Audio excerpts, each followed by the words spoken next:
Nashali Alma was attacked when she buzzed someone into her gym where she was working out alone. The first thing I want to address is if someone shows up at your apartment complex, which I presume this is, and don't have the fob or a key to get in, you have the right to ask the person, hey, who are you here to see? What apartment do you live in? I'm sorry, I'm just not comfortable opening the door for you.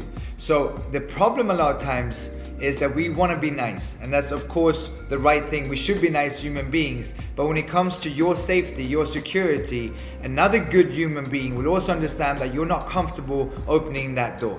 If you can answer those simple questions for them, who are you here to see, what apartment do you live in, check in with the front desk or the reception, and that way you can make sure that the person is supposed to be there or has the right to be in that area. That doesn't always mean that that's enough. You can obviously have someone who lives in your apartment complex who's a predator, who has the fob and so forth, but at least that's step one.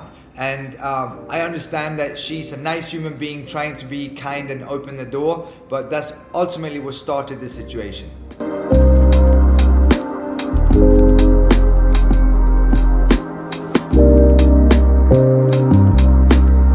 Now obviously use your common sense. If it's a gym that's full of people, it's a lot easier to go open that door.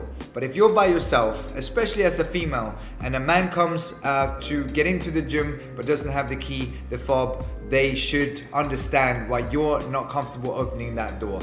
Once they get into the physical altercation, once she's attacked by him, she does a great thing by getting her phone out and start dialing right away.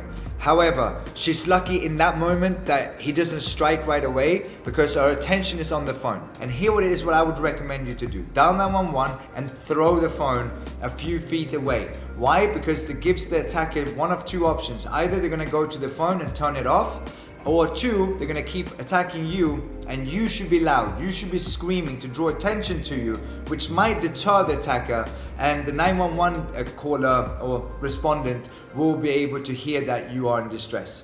Now, if the person does go up and turn the phone off, that gives you the opportunity to run. And what's good about the cell phone today, if you call 911 and they can hear you scream and the call gets disconnected, they can actually track the device through, it can log into the GPS and track your device and ultimately find you that way. But that takes the 911 respondent to make sure that this is a priority, and it's still gonna take several minutes before law enforcement can show up. Now, when she fights back, she does everything right. She continues to fight, she doesn't give up. What I would recommend is to try to, and it's hard once you're on the ground, but once you get back up, to get a weapon. Get something that can hurt the person in front of you, truly hurt them. So a lighter dumbbell, 5 pounds, 2.5 pounds. And I say lighter because if it's too heavy, you're not going to be able to create force with it, and you will only be able to swing once because you're not going to be able to bring it back quick enough to strike with it again. 2 to 5 pounds of metal is plenty to do damage.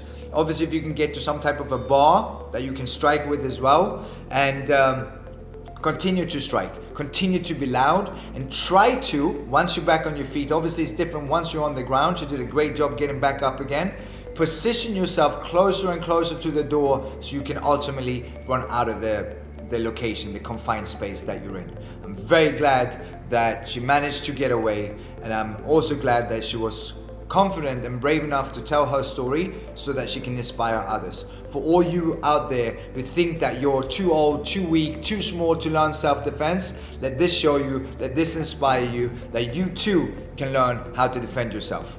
Tag a loved one and follow for more realistic street self-defense.